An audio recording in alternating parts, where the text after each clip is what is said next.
Hello and welcome to anyone listening. We are discussing Midnight Sun because it's come out. We both read it within, 3 days? I read it within 2. We are both Twihard people. We bonded over Twilight. And we are going to have a little discussion about Midnight Sun and then Twilight film and book and kind of franchise because we need to let it out. We do need to let it out. Yeah. So instead of I need to talk about this film, it's just I need to talk about Twilight. And to be honest, to be fair, who doesn't need to talk about Twilight? Exactly. I am sorry if you can hear my fan. It is very hot. I said that in the last podcast as well. I refuse to turn it off. It's too hot in my room. So it's not often we get warm weather in England. Yeah, and I just moan about it the whole bloody time. I hate warm weather. The Bella would hate us for trashing the heat. She would. So, when you finish reading it, Midnight Sun this is, what was your first reaction? Well, honestly, right, I felt so betrayed because... What? No, because you find out all... Oh, okay, we are going to talk about spoilers. We are, yeah. Spoiler alert, yeah. Spoilers. You find out that, like, from... when he saves her from James, that he's just waiting, he's just biding his time until he leaves her. No, I know. Oh, so that was my initial response, because I was like, Edward, you little bitch boy, don't you dare leave her. Bitch boy. But obviously, like, we know he does because we've read New Moon. But yeah, like, I loved it. I loved Midnight Sun because I thought, because obviously I've had the draft saved for years. I've read the draft that got leaked so many times. It's ridiculous. And so, like, reading through it and reading through, like, obviously the rest of it, I love, and this did make me laugh. And I think it is because obviously now that Stephenie Meyers got a little bit more pull and, you know, she can afford to put things in that are copyrighted. I loved that she name dropped Hybrid Theory as the Linkin Park CD that Bella was listening to. Like, it's just like Homegirl was really sat there fucking listening to In the End, trying to figure out why she was in love with Edward. Like, that is something we've all been through. Like, I'm so proud. I'm just proud of it. How am I meant to go about my life knowing that Bella Swan sat there listening to Hybrid Theory? Do you know what I mean? I think it cracks me up. It's literally been 12 years since this book was, like, meant to come out. I remember every time it was meant to come out. I still remember being in year 8, and my best mate at the time was called Bella. And she was a big Twilight fan, and my other best friend was called Beth, and we were like a little trio, and I'm not even joking, we bonded over Twilight. We all had Twilight bags and everything. We were them people, and you know I chat all the time, and it got where people wouldn't talk to me because all I would talk about was Twilight. Listen, so my former, you know when you share those things on Facebook and it's like, oh, what's your first memory of me? I can't share those things because literally everyone from my school is like, oh, the first time I met you, you bit me. Yeah. So to me, it was like year 8, and you had been like year 7, surely. Yeah. So it was like when you were transitioning. Like, I used to just bite people to say hello. Like, genuinely, and I should have been bullied more. I really should have, because that's not normal. I'm kind of shocked that people. I am shocked that I was okay with the popular girls. I'll be honest. My God! Like, I should have been bullied, honestly. But I remember, because, you know, like, the internet was a thing, and we all had kind of, like, get into new smartphones and stuff. And I remember, like, that is when I got into Tumblr and stuff. But I remember every time she was meant to release the book, and then it got leaked, and then she was like, "Yeah, sorry, it's not going to come out now." And I was heartbroken. And then 50 Shades of Grey, and then 50 Shades of Grey brought one out from Christian's point of view, and it's just so annoying. So I just think for me it was I think most Twilight fans have gone through this obsession, and then kind of, oh no, I don't like Twilight. That wasn't me. That was someone else. I never had a oh, I hate Twilight phase. I was always I really did. And then you called me back. Yeah, you honestly called me back. Oh my God. Did I? Mm-hmm. I roped you back in to You talk. roped me back in. Because we were in America, and then you were like, Twilight, let's watch Twilight, and I was like, fine. Yeah, because we were driving through Maine, which is basically Diet Forks. How could if there's one place in the world that you can embrace the fact that you're obsessed with Twilight, let me tell you, it's Maine. Mm-hmm. It was. It was. We were living our best lives. Well, that's debatable. I mean, yeah, but like our time off was definitely our best times. I do. Due to legal reasons, that's a joke.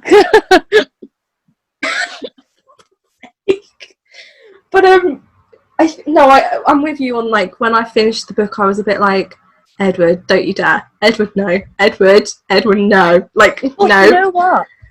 Do you know what? It was interesting to me because obviously, like, if he's been thinking that, and obviously, like, she shoehorned a few things with him saying, like, oh, I want to, well, I guess I'll have to go to Italy. And it's like, we know what's in Italy because we've read the other 3 books. Yeah. But, like, I love that, you know, all the little things that she put in, like, even we got the glimpse of how when when Rosalie brought Emmett home, and yes. You know, stuff like that. So obviously we got to see a lot more of the Cullens, and we got to learn a lot more about their backstory. But if you think about how separate New Moon as a book is, because obviously Bella's point of view is so, like, disengaged from the Cullens, if Stephenie wanted to do the entire saga kind of thing, New Moon would probably be the best one for her to do, because she can come up with a whole entire plot.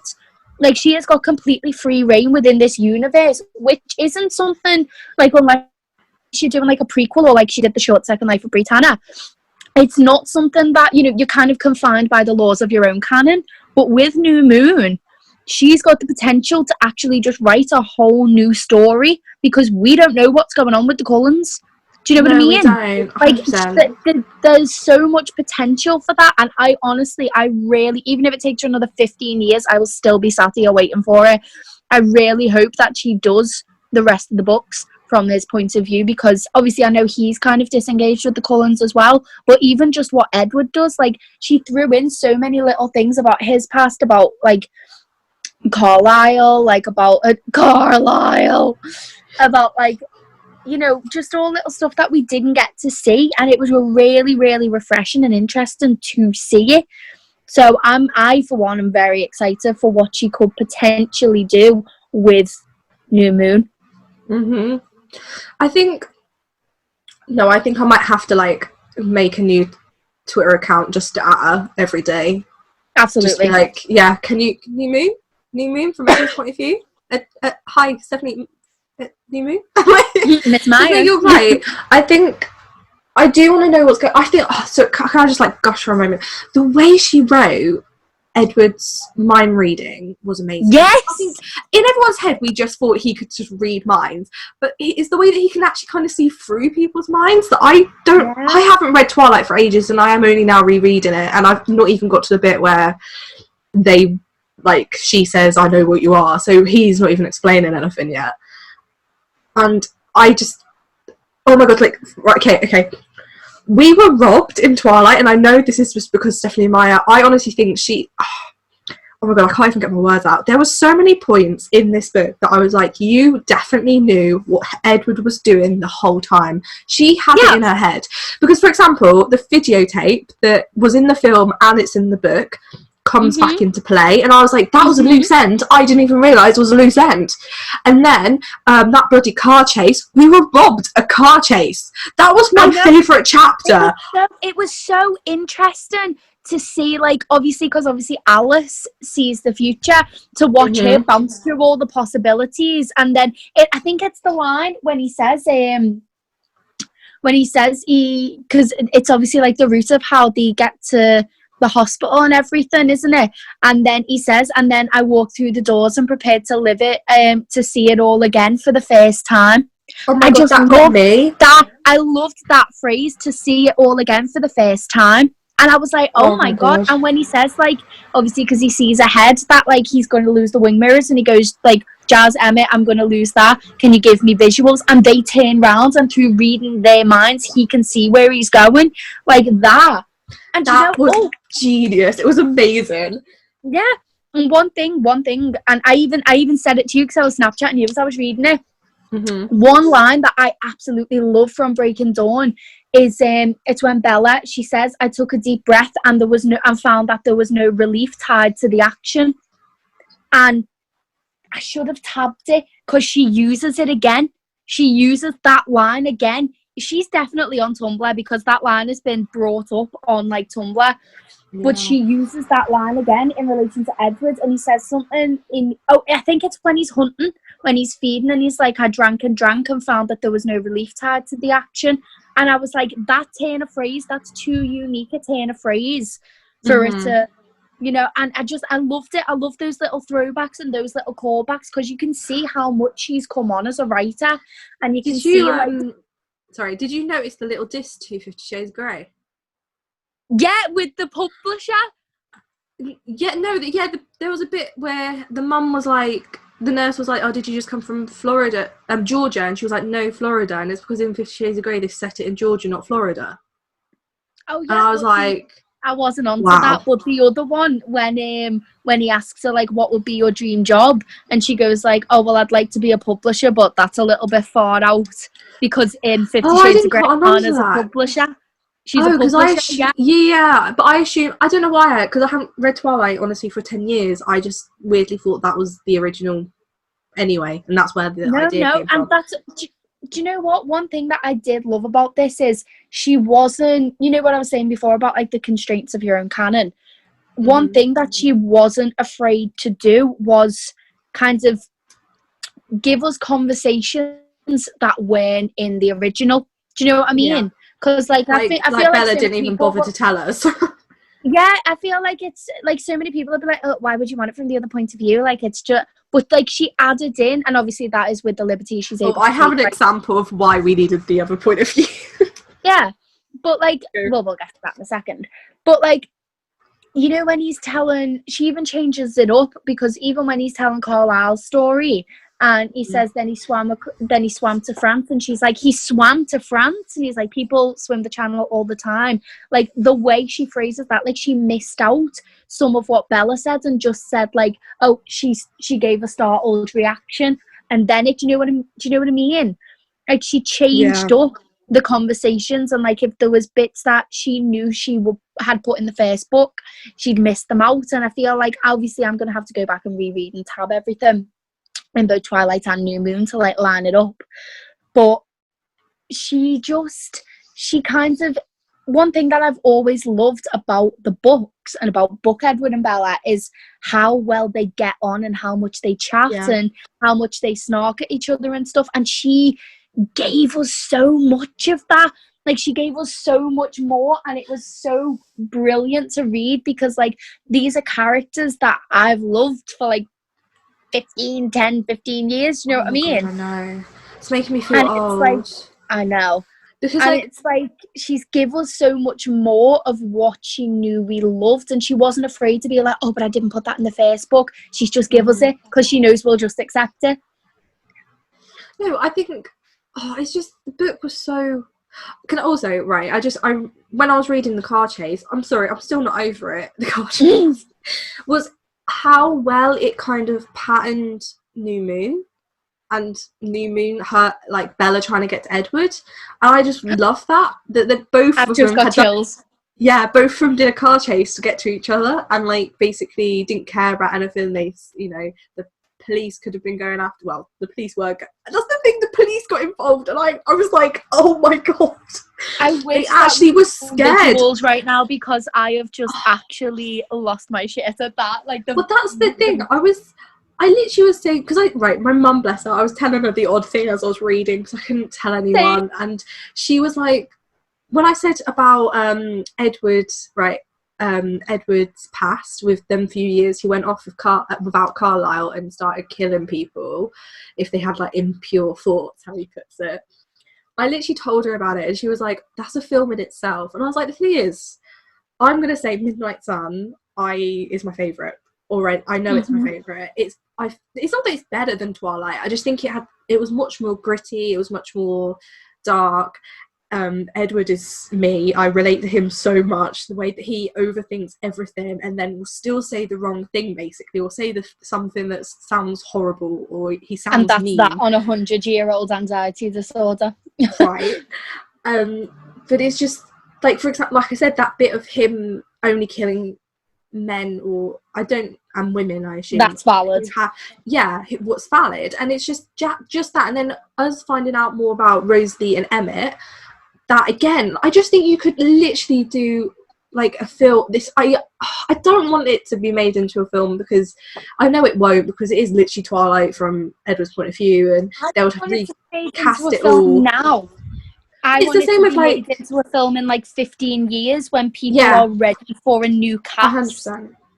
Do you know what I mean? It's the same with like, it's going into like Harry Potter, for example. It's like, well, everyone wants prequels, everyone wants sequels. Give us the Marauders fan series we deserve. Exactly. Very and it's just, I think it's allowed fans to just get really into it, and like book Bella and Edward are completely different to film, but Bedwood. Bedwood. Bella and Edward. And so I just think it's just, there's so much love in it. There's so much love in the community, in the novels. You can just tell her, like, the fact that she loves it. And I just want it visualised. I really would like it visualised. And I was thinking, please don't hate me for this, but I'm rewatching The Vampire Diaries, because I never got to the end, and apparently it got really good. And I don't really know. I'm not really into it. I just never was, but it's something to pass the time. And I literally was thinking, what if Twilight was actually a TV show? I was like, Twilight, do you know what I've discovered? And I feel like, because people just want like blockbuster hits and stuff, because it's guaranteed, you know what I mean? So many, like Harry Potter would be so much better as a TV show. Yeah, 100%, like I know that. So many books, there's so much that goes into a book, that if you want to, you know, if you want to do that, and you want to do that justice and get all the little moments, and this is what we were saying before about how in the film, like, obviously Twilight got shot down for being vapid and shallow, when, you know, it's just a stupid teen love story. And do you know what? Watching it back without, like, if I'd never read the books and I was watching it, I'd be like, what the fuck is Bella doing? Like, this is so creepy. You've known this guy a week, and he's like, I don't have the strength to stay away from you anymore. And she's just like, then don't. Like, no, it's been like a week. You don't know him, and he's a vampire, and he's already told you that he wants to kill you. Like, it doesn't pan out. Do you know what I mean? But when you read the books, and you can see that it's an accumulation, and they actually speak, and they actually have conversations, and she's sassy and he's funny. And it's like, I feel like the film, I'm saying like so much. Drinking game, guys, take a shot every time Tasha says like. Same, every time I say 100%. I feel like the film, they, in order to like get to the action scenes or something like that, and I understand that the first Twilight was like some little shit indie film, and it took off, do you know what I mean? I have a comment on that. I've made a note. I need to talk about that, because that really annoys me, but go on. And it's just like the extended edition of New Moon, for example, you know, where they're walking through the corridor and he's like, so Jacob Black has to give you a gift, but I don't. Like, the extended scene of that, the conversation is so much more natural, and you see them actually having conversations and like acting like teenagers in love who like each other. So much of, like, even the comparison between when Edward's up on the mountain, he's like, my family, we only eat animals. And then when he jumps down on a truck and he's like, I'm going to take you to my place tomorrow. There's a complete difference in character between what seems natural and where you can tell that the dialogue is so unnaturalistic. And I understand that, like, but in the book, those conversations are very naturalistic. And if they'd have just stuck to the source material and kept the essence of what made the relationship so lovable and special, that would have translated over on screen, because there are moments where it does translate over on screen. I think that's a weird thing. It's so, they are 17-year-olds in the novels. Like, when I read it, I'm like, Bella, she's a mature 17-year-old, but you know what I mean, she's still a 17-year-old, and Edward is still internal, like, he is also a 17-year-old forever. What I was going to say about, I made a note of it, because I did talk to you about this a while ago, and then I was looking into it more last night, and it really hurts my head because as a person who has studied film and studied producing, I do not understand where the money went in Twilight, I'll be honest. So Twilight, the first Twilight film, budget was 37 million. What? For comparison, that is the same amount as the new Jurassic World film that came out a few years back. It's the same budget. I don't understand where that money went on the first film. If they told me it probably went on the amount of times they had to change Rosalie's wig, and they were all awful. I know. But like, I think if it had a 10 million budget, I would 100% be like, yeah, that makes sense. Or even a 15 million. But 37 million? What? Like, I as someone, like, literally as someone who's like, and like you're the same, I cannot figure out where they put the money at all. Did they hire the whole of Forks? Like, did they like kick everyone out of Forks and go, right, we're filming here? That's the only way. Especially with that, like, they can't really compromise on location, can they? Because it is specified. So maybe, I don't know if it was little things like that. They literally had to like chuck out the school, but usually I think they filmed it in the summer. Like that's a side comment, but it just 37 million. Where did it go? I thought that the budget was well less than that. Yeah, I thought it was 15 million, honestly. Do you know what? They probably used a lot of it trying to give Kristen Stewart acting lessons, and that was a waste of money. Oh, it's no tea, no shade. If I've got to see it on a red carpet in like 4 years and she's found this, I'm going to be in murder. I think I really do agree with you, though. The fact that the dialogue there's so much dialogue in the novels. Like there's pages and pages of them just talking. Yeah, like as a writer, you know, dialogue is so important to character, especially when, like, you know, like obviously Twilight, it's from Bella's point of view. A lot of it is from her thoughts. So dialogue is so important, and you've got to make sure that your intention is translating over. And like, I know we always say, like, anything that is said, it should be said for a reason, that should fit the story. But their relationship developing is further in the story. And I feel like whoever kind of approved the script didn't get that, and they were like, oh, we can just cut all over that bit, let's get to the important bit, let's get to the vampires. And it's like, no, the whole point is that the reason why he is so elated by this and so baffled by this is because he's never had a human connection like this before. You need to see that humanity, that relationship, that first love. That's what makes Twilight so special. Because yeah, okay, it's a supernatural romance and all that jazz, but like, it's a beautiful love story about first love that can go on to last forever. Do you know what? I was watching someone else do a review last night, and they were like, can I just do like a disclaimer though that I think like Twilight is actually a really bad representation? And I was like, is it though? I was like, because they were saying that love shouldn't be everything, and I was like, well, when you're dead forever, I remember being love is everything. Right, I remember being 17 and love was everything, and you don't think it is, because until you've been in love, you sit there and you go, oh, that's not important to me, I wouldn't do that. And then the second you get a partner, you're like, I would die for them. And it's like, oh, okay, this is all intense and emotional. Throw the idea of, you know, immortality into the mix. Mm-hmm. And yeah, you know I get it. I get it.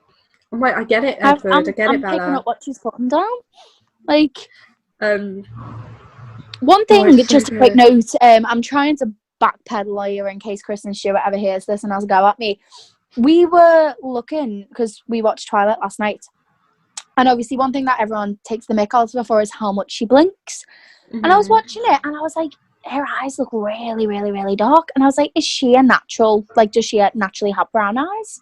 And it was like, yeah. And then she was like, no, she's got green eyes. And I was like, maybe the reason why she's blinking so much is because the contacts are uncomfortable. Like, it's a mixture of bad acting and uncomfortable contacts. So. Yeah, Kristen Stewart is a bit of a weird one, because I think looks, and she was 17 at the time. She was 17, 18 when they first started filming. So she was about, you know, she looked right. She kind of has the same, you know, well, very basic brown hair, and they made her have brown eyes.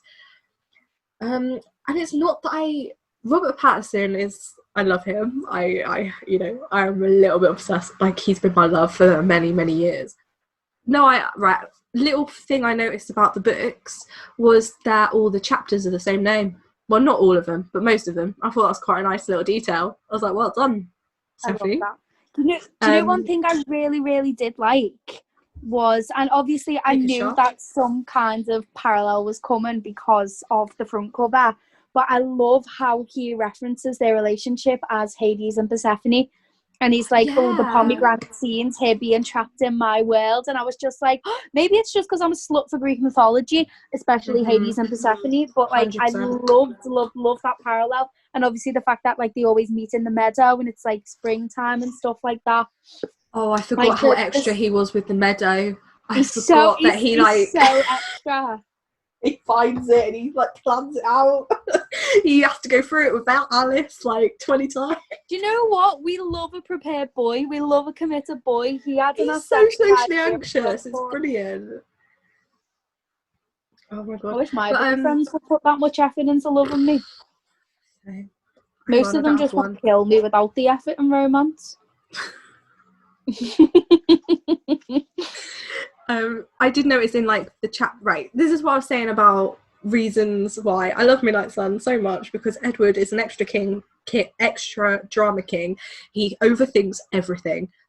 In chapter 9 of Twilight, which is called Theory, and in chapter 10, which is called Theory in Midnight Sun, Bella asks if she can ask one more question, and in her and he says like one, but before that in Midnight Sun he's like, I'm on edge, anxious for the worst, and yet how tempting it would be to prolong this moment, to have her with me willingly just for a few seconds longer.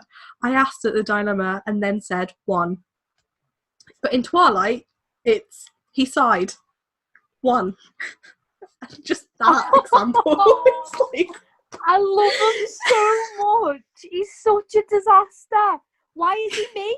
Why is he actually me thinking pure sonnets before just replying? I love him. He's such an idiot. I want to marry him. Well, Twilight was only, like 434 pages, and then Is it been like something like 600? Yeah, it's nearly 700 pages. Like, he overthinks so much, but he gives us so much detail into like... Maybe he overthinks because he's constantly got other people in his head. Like, he doesn't know what a normal level of thinking is. I know. And I didn't realise that Jessica was such a bitch until we've seen his point of view. Oh my god, I hands with Jessica. She's such a bitch. Jessica Stanley can catch me outside. I think at first she always just thought she was just, you know, a little bit of a spoiled brat and that was it. But now it's like, no, she is a proper jealous bitch who would actually throw Bella under a bus if it meant she could be Redwood or anyone like that. Oh, right, I'm just looking at my notes. I also made a note saying that Edward is the drama king. Rosalie and Edward energy is the same. They are literal siblings because they are the queen and king of drama. Yes. They are the king and queen. Do you know what? I'm so glad that like we got more Rosalie content, because obviously I've just got my new lace front wig and I'm going to be doing some Rosalie cosplay, and like the content that I've now got to work with for Rosalie, we love to see her. Oh, I love Rosalie.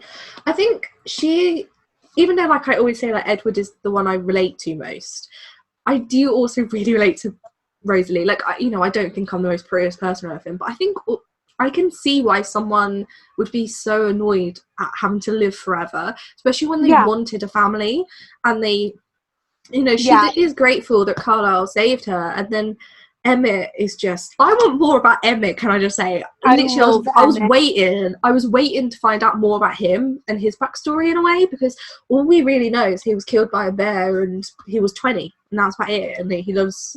Every time I hear that audio on TikTok, if you ever see me fighting in the forest with a grizzly bear, help the bear! I just think of Emmett, always. I will never be able to hear that ever again, because Emmett just scraps with bears. No, it's the way that he always is like, he's still bitter over the first time. I love him. I love him. I loved that they even kind of what we got for Jasper, like where he was saying that in Fielden, and do you know what? Like, even with Alice, with the fact that she knew James and like she had a similar thing that with James, do you know what I mean? Because like I remember thinking that was canon, and then like I read into it and it was like, no, it's confirmed, and so I was excited to see where they went with that in Midnight Sun. Yeah, like I said, I haven't read Twilight for such a long time, and that bit about Alice and James knowing each other isn't in the film. I honestly, when I read it in Midnight Sun, I cannot remember it in Twilight at all. Neither can I. No, that's what I'm saying. That's why I thought it was fanon, but like she's put it in Midnight Sun, so I vaguely remember him saying about like your little friend, but yeah, but it is a bit of a weird connection in a way, but which makes sense because there isn't actually that many vampires, so it just kind of makes sense that the fact that there was a little bit of mystery behind we don't know who turned Alice, and then it was actually James. No, it wasn't James who turned her. It was an older vampire.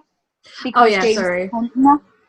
Yeah, and James was going to hunt her, so she got bit by this other vampire, so she wouldn't die. But it is just this like really weird. Oh, didn't know that. And also that, going back to the whole that whole flash forward that Alice has, and then Edward goes back and goes, now I've got to do it again. It was so brilliant because it's just Alice with the blood going down the stairs. I was like, well done, Alice. That was so funny, the way she just threw herself, because obviously you get the visual when Bella says it and you're like, oh yeah, but actually seeing how she planned it and like how she goes into the hotel and everything, it was so fun. What I really liked about it was the fact that with the Cullens and Twilights in general, we never get the fear of police. We never get, you know what I mean, FBI, all that rubbish. Like when Bella says, oh, the FBI will get involved, they're like, yeah, whatever. And I actually kind of like the fact that we actually had to see their point of view of the police were after them for one moment. Yeah, okay, they just need to they just know how to evade them kind of thing. And then like Alice had to go through that like setup of the future, and then she was like, oh no, that won't work, hold on, Rosalie, will you help us? Oh, okay, never mind, thank you. I just love the fact that that's how they've got away with stuff, because they think ahead and they have credit cards and stuff that aren't even in their names, and I just think it's genius. And I just kind of like the fact that we actually got elements of the real world come into it to like show that they actually have to kind of act human, and they, you know, they are not exempt from the law. It's just they have to avoid it. So yeah, there was one thing that she mentioned, and I can't fully remember it. Again, I should have tabbed it, but I was that excited to just blitz through the book. And it was something about like how it was. Edward was saying how they were worrying about like digital media, and then in brackets there was something like Alice had her eye on a few companies that she knew were going to make it big and was waiting to invest in them. And did she name drop Netflix? I think that's what it was. Yeah. I don't think she name dropped it, but I think that was what they were implying. Do you know what I mean? Yeah. And it was really interesting to see all of that, because obviously Stephenie Meyers is writing with the knowledge of the world we have now. 11 years ago, we did not live in the same digital world. Do you know what I mean? And it must have been, do you know what? It must have been so refreshing for her to be able to go back to a time without technology and when things were so simple. Like I loved when they were chasing James and it was just, and when Alice was texting them, like the Y or the N for yes and no, and whether they were on the right track and all stuff like that. Like the way the Cullens communicate, it's so unique, especially Alice and Edward. And like I just loved how much more of that we got. Do you know one thing that that I did like, that I would like to see more of how it changed, and this is why I want Stephenie to write the rest of them. You know when Victoria, James and Laurent first enter the clearing, and obviously it's like Victoria's so skittish and she's so scared and she's so anxious. To see her go from that to the one who builds the newborn army because she's hell-bent on avenging James. I would love to see that transition. I would love I know. Like, the Victoria we got in Midnight Sun is not the Victoria we have known. And it was so interesting because I was like, oh my God, she's like this skittish little cat rather than it being, you know, like, I'm the one with the wicked curveball. Do you know what I mean? Well, I know her backstory is a bit sad, really. I know that she had a sister who was also a vampire, and I know I think they had an abusive dad or something, and they kind of like bounced around quite a bit, and then one of them got turned and then turned the other. And so I think there's more to her character that can be explored, and I think especially for having a really progressive like female sort of character who can be bad. Definitely write books for the entire cast. Write them. Please. Well, it's like a few years back, well, I think it was more than a few years back, they did the short stories films, and they were I've seen them on YouTube. Yeah, I like them. A few of them I think are a bit like, this was boring, but that's what I mean. Like, can you imagine if in a parallel universe we actually got a Twilight TV show, and it, you know, like, it was more like Vampire Diaries? I want to be in the parallel universe. Yeah. The thing is, though, like, when you look at 15 years ago, films were still the way forward, but now, since Game of Thrones and the fact that more money and so many more big actors have come over to TV is more the way to go now. So I think if Twilight was going to get commissioned now... Give it 10 more years and we will have a Twilight reboot TV show. Yeah. I will be in it. Bad, though. Maybe it's me. Maybe I will be in it, and I don't know who I will be, but I will be in it. I'm speaking it into existence. I will be Esme. You'll be Esme. Do you know what? If I still look like I haven't hit puberty, I'll be Bella. Literally, I think you do have the sort of look of Bella, though. Which is, now you dyed your hair recently, so probably not now, but you know, you do. But with my natural hair colour and stuff. Yeah. I just love this book so much. Same. It's so, I think it's because, like, obviously so many people love Edward, and do you know what I found was so refreshing? The fact that he liked Jacob. Oh my God, yeah! He was like, Jacob's head was such a happy place to be in, kind of thing, and he was kind of like, you know, it's so sad that this little kid is automatically my mortal enemy because he's actually and you know what? I think that if she was to do Midnight Sun for all of them, if we got like Breaking Dawn, obviously, and like Eclipse when he's friends with Seth, there would be a lot of parallels to how he first thought of Jacob, and obviously he would understand his hatred for him and stuff because, like, it does with Charlie. I thought it was heartbreaking when we saw glimpses of Charlie and how hung up on Renee he still is. I know. Like, the fact I love the way he interprets, like, Bella's parents' thoughts, you know, because obviously Renee is such like a shouty voice and Charlie he can't really hear, and it's like that is added together to cancel out and Bella, like, so we just can't hear Bella. The thing is, Charlie is such a precious character. Like, I love Charlie so much. It's always nice to have a healthy female father figure in books. I think, though, it's just, I don't know, I'm going a bit blank about it now, but it's just the novel was so refreshing. It was just really nice to be able to read a book so fast and just, like, I've never read I don't think there's that many out, apart from Greed, but, like, we just forget about that, of literal the same book from someone else's point of view. And it kept me gripped. I think when you know what's going to happen, the fact that she still made us want to keep reading and keep going was amazing. Like I said, I did not see that car chase come in, and the way she writes it is so, like even though it's just a car chase, you are like, yeah, like, what's happening next? And, like, you can see it so well. She writes. It was very visually dynamic. Like, they drug a woman. They drug a woman. Yeah, to they get just straight up drug a woman in the middle of a car chase to steal her car.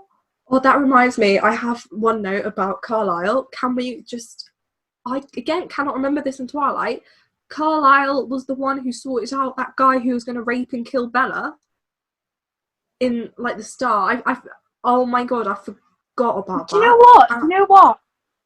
I don't know if it's because it was back when I was on my Twilight bullshit, but I have wrote, and I thought, like, I don't know if, because that bit is in the Midnight Sun draft, isn't it? Yeah. But I couldn't remember. I've read that much fan fiction. I don't know what's fact from fiction at this point. But I wrote a fanfic, and it was like when he goes to Carlisle to do it, to like tell him about it, but he's intercepted by Rosalie, and and Edward's talking to Rosalie first, and obviously because she went and got revenge on her rapist and stuff, didn't she? And it was Rosalie who went and did it in my version. Like, Carlisle and Rosalie went, and he trusted Rosalie to get rid of it, and Rosalie kind of became the rapist vigilante. Do you know what I mean? And so when I saw that would be amazing. Yes. So when I saw that it was Carlisle and I was reading it, and like they just dropped him off to get murked by the justice system, I was like, my version was well better. Let Rosalie scram them. I think it was just, we always see Carlisle as just this, you know, we kind of just see him throughout the films as just, and the novels, the sweet father figure, the doctor, the protector, and he's like, nah. Like, he is still, he is, but I think, you know, he has been very old, and he is still a father, and I think, you know, he has a protective streak, and I think when Edward's like, look, I'm going to murder this guy, can you help me? And he's like, yeah, okay, I'll sort it. So instead of murdering him, he just kidnaps him and just drops him off at a police station, basically. I know that's not really it, but like, you know what I mean? It's like, I just love how healthy Carlisle is. It makes me, he's got such a love for humanity. Yeah. I think what I love about it, like, even the darker sides of humanity, he will forgive because he thinks that he is unforgivable in everything he is. So even the worst of humankind, he thinks deserves a fair trial. Yeah. I think, you know how you were saying about like Victoria, it was really nice reading like how she actually wanted to leg it, basically, all the whole time. She didn't want to be involved with the college, she didn't want to be there. When I was rewatching the film, I just actually thought it was really nice how we actually see James, Victoria and Laurence before we actually meet them, because in the novel obviously it kind of drifts and we never see them, and we hear like the odd thing about people dying and stuff. Yeah. But I think in the film, this is where obviously the mediums differ. I thought it was really rewatching it for like in fresh eyes after reading Midnight Sun. I like the fact that Edward went missing, and then that's where you kind of see the first kill. And so it could have been Edward. And I haven't, like, I don't know if that's what I thought when I first watched it, but I just like the fact that them three are kind of threaded throughout the film, so that when you finally meet them at the end, you know that they're actually a threat. So, because in the novels, we would be told by her in a dialogue, and now Edward's in a dialogue, that they're threats. But I just thought it was quite a nice little touch that was done in the films. Yeah. Very simple. Yeah, it worked. So, do you know one thing that still absolutely baffles me? Carlisle is in the books. In the books. I mean, and in the films, but like Carlisle's from London. Like, Carlisle is a Cockney. No. Can you imagine if he had a Cockney accent? Can you imagine? Can you imagine if he sounded like Matty from the 1975? Literally. Like, oh my god. Like, plot twist. Plot twist, he sounds like me. Plot twist, Carlisle walks in, he's like, okay, so my name's Dr. Carlisle Cullen, and I'm actually here to be your doctor today. Because that's what you sound like. Yeah, I know, I've got more southern. You need to get back up north. No, I hate it. And your twang. You hate the north? No, I hate being in the south so much. No, I want to come back to the north. I know. No, I can't say a bad thing about the north. I have noticed. That's why I was about to flip. I've got very much more soft spoken, and obviously lockdown has affected me, because obviously on a daily basis I'm only talking to my mum a little bit and sending the odd Snapchat, obviously. So I think my inner dialogue has come out into my voice much more. So I'm just much more like... Well, it's been the same for me, because obviously, you know, I used to be a lot more far back, and I used to have like quite a neutral accent, and now because I've reconnected with old friends, and my spouse is definitely out in full force. And do you know what? I kind of don't hate it as much as I used to. Like, I know I'm going to cringe listening back to this, because I'm going to be like, Edward! And, like, I don't sound like that, but that's what it's going to sound like on a recording. But, like, yeah, I suppose you've just got to embrace it, haven't you? I just think, it just makes me laugh to think, like Jasper could be, like, he should have a real southern accent, you know? Yeah, and, like, they tried to pick that up in Eclipse, and he was just like, ma'am. But, like, no. Like, in the other films, it's just... I just don't understand why she made him a fucking Confederate soldier. Like, side. She saw one yeehaw boy and was like, let's have a sprinkle of racism. I think, why I'm okay with it, and I was kind of hoping that in Midnight Sun we would find out more about it, but we haven't, was if he then was like, yeah, I was on the wrong side of history, fair enough, I would be like, yay, but he hasn't been like that. Especially knowing the backlash that she got for it. And she's just kind of like, oh, no, well, all those fighting days and all that being a soldier really worked out well for us. And I'm just like, Steph, hun, come on. Yeah. Come on. Let's not support the Confederate soldier. Yeah, it's like, it's fine that he was a Confederate soldier, because at the end of the day there was many men who were Confederate soldiers. It's just, maybe make it like, I don't think that, obviously this isn't it because it's not canon, it's not been said, but it could just literally be a line of, well, yeah, my dad made me sign up, or yeah, I didn't, you know, looking back, I was on the wrong side of history. It's just a tiny little thing to kind of bring it back, where you're like, okay, I kind of forgive you for that. But like, yeah, he was on the wrong side of history, mate. Like I've got articles of clothing that I've had longer than the Confederacy was relevant for. Like, let's just set it right so we can stand Jasper without him being a problematic king. Do you know what I mean? Oh my god, like, sorry, I'm just rereading some of the notes I put for this, and I put, Bella, why are Bella and Edward so tender? The first time they go to school, he is a puppy dog. Because he's like, he just overthinks everything. It's just the way that he's like, oh, like the time that he messages Alice, like, make sure she eats 3 times a day, has 8 hours of sleep. No, I know. It's like when you go out of town and tell someone when to water your house plant. I just know that. I just love this book so much. It just like, literally, Starlight does something. Does something to me that makes me a 13-year-old girl again. And I can't even verbalize it, but it just does something to my chest. I'm fully whipping out my Team Edward shirt again. I have that soundtrack on and I'm 13. I have a face mask that says Team Edward. You need to send me one of those. I wear it all the time. Like, unapologetically, I'm like, Team Edward. That whole thing, though, was so stupid, because I never really knew anyone who was Team Jacob. Like, even my sister's like, oh, I love Jacob, but she shouldn't have ended up with Jacob. So she wasn't even Team Jacob herself. Like, I don't know anyone who was Team Jacob. Like, who was Team Jacob? I know there were people out there, but... Yeah, no, I knew a few who were Team Jacob, but obviously when you're 13 and you just want to marry Robert Pattinson, you can't really articulate the differences between, like, now looking back, I'm like, okay, they turned him into a dickhead after he turned into a werewolf, you know, he ignores her, he gaslights her, he doesn't ask for consent when he kisses her. Like, there are a lot of reasons why Jacob is problematic.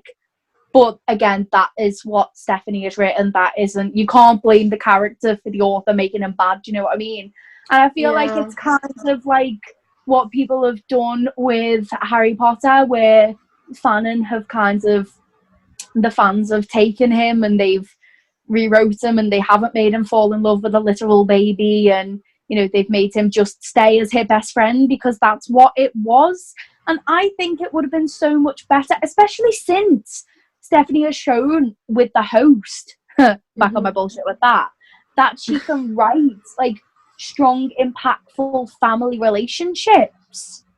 If she'd have just kept, because Jacob is like, he's like family, he's a family friend, you know what I mean? And he's their best friend, and he pulls her out of that dark place. And it's like she kind of was like, oh, romantic love's the only love that matters. And so she had to make it a love interest. And it's like, no, the story would have been so much more impactful if it was her choosing between the family life and, you know, being able to have kind of like that traditional home environment with her best friend and everything. Because I think it's a lot more heartbreaking having to give up your family and your best friend for love, rather than it being, oh, well, it's an easy choice because he's just weird and keeps stalking me. Do you know what I mean? Yeah, it would have been much more nice if it was just that Jacob was her best friend who just didn't like Edward. It would have been much more realistic, really. Yeah, because that's the thing, that you don't need the love triangle dynamic. They are already by nature enemies. And that in itself could have been such, you know, a good struggle, because it's the love of their life and her best friend. Like that is a more interesting dynamic. That is a more interesting dynamic of, you left me and I love you, and he's my best friend and he has my entire soul, and I love you both so much in such different ways, and that's why this is such a difficult decision, rather than it being, you'll never amount to Edward, sorry, go and be a wolf and cry about it. I think that's the thing though, like Jacob is such a throwaway character, and like Breaking Dawn is one of the books that I don't know if I can actually reread. I just can't deal with it. I can't. The fact that the baby stuff is weird anyway, looking back, and then the fact that he like falls in love with Renesmee just annoys me. I just think, especially when in print it's meant to be, you know, protect her best friend or whatever she needs. Yeah. I just wish they stuck with that a bit more. And like, okay, fair enough, you imprinted on the baby, but it's the fact that straight away it's like, so am I gonna call you father now, like to Edward? And it's like, shut up, just shut up. Like, this is French. Yeah, but that's in the film. I know. I haven't read the book for such a long time. Like, the film kind of rolls with the romantic implication of it, because they even have Alice's vision where they're like hugging on the beach and stuff, and it's very much implied that it's romantic. Whereas, personally, I think Renesmee is a lesbian. I hope so. And Jacob is her big brother best friend, and it's kind of like the relationship that he had with Bella, he gets to have with Renesmee. Do you know what I mean? Like that best friend protector role. And I don't think there's ever anything romantic there. And I think, like, even if someone was to say that to Jacob, he'd be like, oh my God, no, what the hell? Like, I've known her since she was literally in the womb. I was there when she was born. I could never think of her that way. Like, I love her so much because she is, you know, a part of Bella, and she's Charlie's family, and he's obviously grown to like the Cullens as well. And it's just like, no, she is, like, I'd die for her, but in a completely non-romantic way. Yeah. I think, I just have to go back to Emmett again, because I think I am a little bit bitter still that we just didn't get much. Like, I love the fact that we got more of him with him and Edward's relationship, with like them egging and that guy to ask out Angela and all that rubbish. But it just I want more. I want to kind of know where he came from, because he's such a nice character. He is so sweet and pure, and it's just like, what was your backstory, Emmett? You know? I want that. I just want that in a book written down for me. Yeah. And like, there's just so many little bits, like, because when I rewatched Breaking Dawn Part 2, I just love the fact that like Bella just looks straight at Emmett, and Emmett like follows her to protect Renesmee when they're like going to the Arrow. Yeah, and I just think it's the little. She literally just looks at him and he knows. And then it's like, it's the same in this though. It's the fact that like Emmett was like, I had just met Bella, and then he was like, right, I'm gonna kill someone for her. oh, let's go, I'm gonna murder someone, well, hey. And then he's like, okay, I'll be your eyes to Edward when the bloody wind mirrors go. And yeah, and the way like when having this in the hospital, he's like, good kids, like Rose is just gonna have to get over it because he loves her. I do love their like dynamic. He loves Bella already.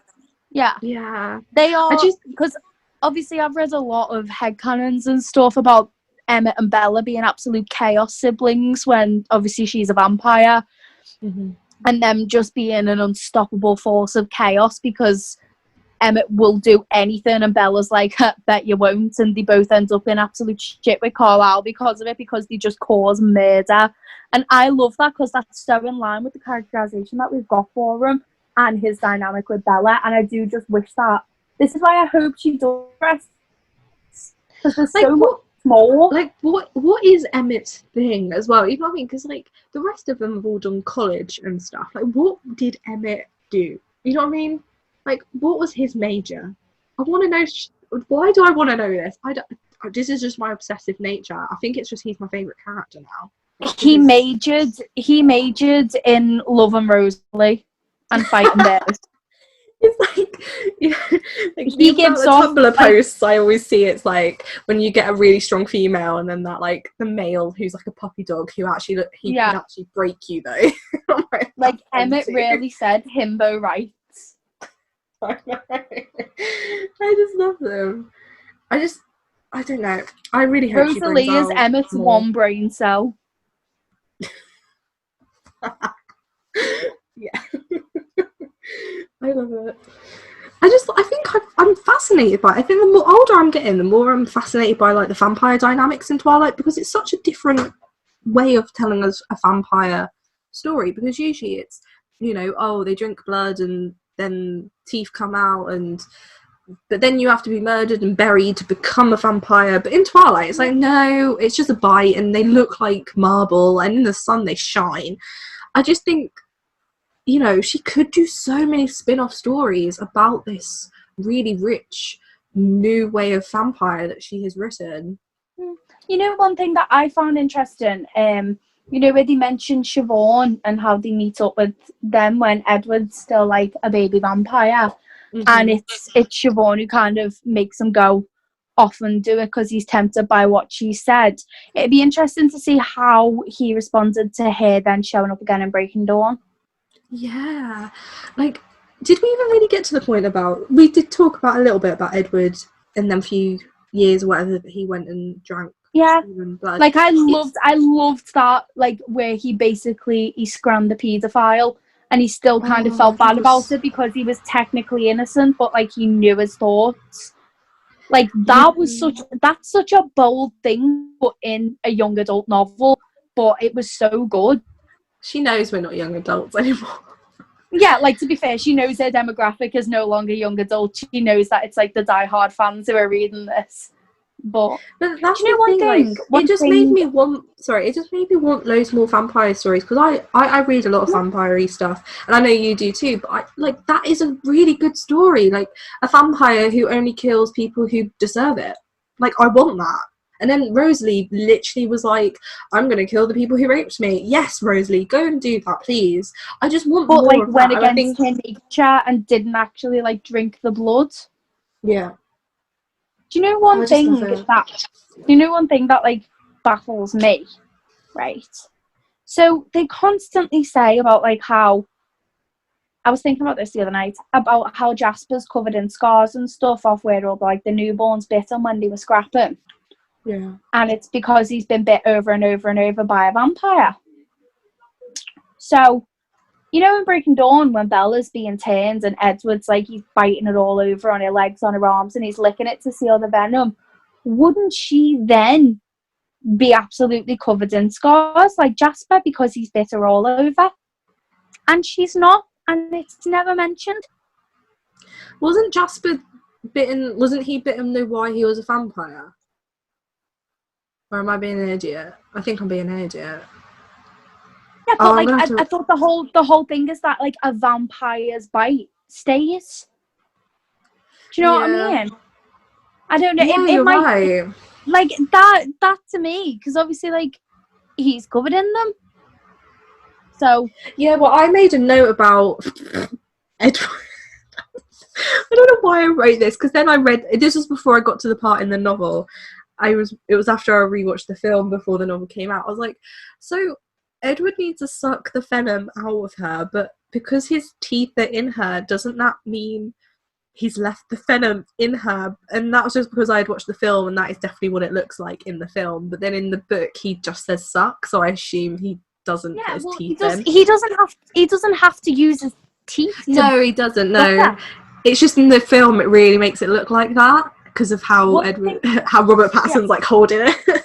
Yeah, one thing I did like was, because so many people have said like, well, why couldn't Carlisle do it with his amazing self-control? But obviously she explicitly says, and I don't know if she does in Twilight, but she's, you know, it's like, I need to stop the bleeding from here. I need to sort her out if you're going to do this. And I love how he says like a hand, like with the venom, because obviously we were all thinking like just sucking the venom out, like that's not going to work. It's in a bloodstream. But obviously venom moves different. It spreads out from the source, and they do make a point to mention that of like, because Carlisle's bitten on the hand, isn't he? Yeah. And that's again, that was something that I completely forgot again. And it's just little details like that. I really do love the films, you know, like Twilight is always the better film out of the rest. I think Eclipse is quite a good one as well, apart from the wigs always annoy me. Little things like that aren't in the film, like the fact like we already know in the book that Carlisle was bitten in this one area, and it made him take his turn for days and days and days, and it's a horrible and brutal way to turn. So then Bella being bitten in the same area, you know, it tells us straight away that this is bad. And I don't know, it upsets me that little things like that never really made it to the films, because they made it just wrist in the film, not like the palm of the hand. Yeah, because I like it that he mentions that her hand is already turning cold from the venom, and like it's already starting to turn. Because that's one thing that I didn't really like in Breaking Dawn as well, because obviously they say in the book that they'd had the earlier discussion of, would pain relief, you know, would human pain relief help with the process of them turning? And obviously we discover in the book that no, it just immobilizes her so she can't scream, but she thinks it's better that way, kind of thing. Not but like we don't get that. I feel like there's so much and so many of the little things that make you endeared towards the characters. Like Renesmee in the films, she's such a big plot point, but we hardly ever see her. Like when Bella and Emmett are having that arm wrestle, and she's like knocking, you know, under on the rock, and she's knocking the bits of rock off, and Renesmee is laughing, and because she's still a baby at that point, and she loves it because she's like crumbling the stuff up and all stuff like that, and they're all endeared towards the baby. We don't get that. We don't feel the sense of like love and everything that the Cullens do for her, because we just don't get any Renesmee content that isn't absolutely horrifically CGI. Do you know what I mean? It's awful. It's so bad. It's a whole other story on like the wasted potential of Renesmee that we'll do on the next one when we discuss Breaking Dawn, because I've got a lot of feelings and thoughts about Renesmee. I literally can't. I feel like I was being able to verbalise it, but I cannot anymore. But Midnight Sun is just amazing. I just think if I had to, like, if no one had ever read Twilight, any of the Twilights before, I would say read Midnight Sun because you don't have to read any of the others in a way. Like I said, it just annoys me that we could have so many side plots and other stuff, and you know, especially when it gets towards the latest ones like Breaking Dawn, there's so many other vampire characters that we could know about. And also, why is it the Cullens all just happen to be the same age? Like, I know Emmett's 20 and like Rosalie's like 18, and then like they're all like slightly different, but like they're all the same age. You know what I mean? Like, it would have been so much more interesting if we got like a 50-year-old, a 30-year-old, a 15-year-old. Like, the age range was ridiculous. That'd be more difficult to try and like figure out a dynamic for, wouldn't it? Yeah, I know it's because they're like literally just like siblings, and Carlisle's like the dad, even though he's only like 23. hang on, he is 23, like, right? oh my god, you know I'm the same age as Carlisle. Yeah, like when you read it and you're like, oh my god, yeah, like obviously he's 23, he's a grown up, he could be a doctor. Like, I am fucking, oh my god, I'm like 5 months off 23. Oh my god. And like, I'm 5 months off 23 and I have got a 17-year-old niece.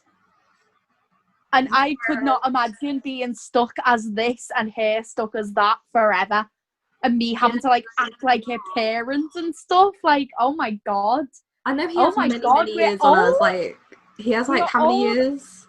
Oh my god. I was like 11. I was like 10 or 11 when I first read these books, and now I am the age that fucking the oldest character is.